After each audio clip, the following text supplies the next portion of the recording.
In today's video, I'm going to teach you how to organize your Notion notes. We'll start by creating a single home for everything. Make a new page in Notion and call it Notes Hub.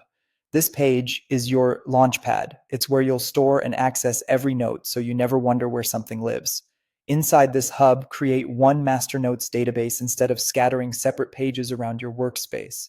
A single database makes search, filtering, and linking effortless, and it scales well as your notes grow. Add a few core properties to this database. Title will hold the note name. Type is a select field for categories like meeting, idea, class, research, or personal. Topic is a multi-select for keywords or subjects. Status is a select field with options such as inbox, in progress, completed, and you'll also want archived for later. Finally, include a date created property so you can sort and review by time. When capturing new notes, focus on speed, dump thoughts quickly without worrying about structure. Set status to inbox by default so ideas land safely and you can refine them later. Fast capture prevents interruptions and keeps momentum. Organize with tags, not folders.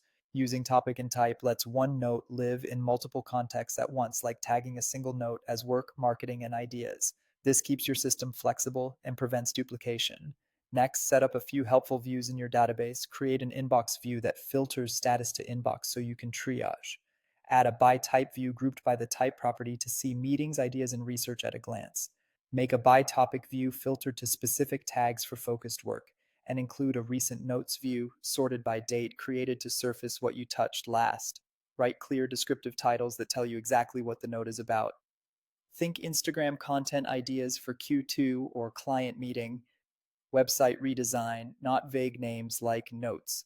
At the top of each note, add a short summary or key takeaways. This quick context pays off when you review later and lets you decide in seconds if you need to read further.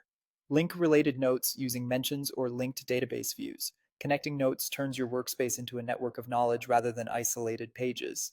When something is no longer active, change its status to archived. Keep archive notes searchable, but filter them out of daily views to reduce clutter. Once a week, review your inbox, add missing tags, move notes forward, and archive what's done. Finally, keep the system simple. Only use properties that genuinely help you think and work faster. If this was helpful, like the video and subscribe for more Notion tips and tutorials.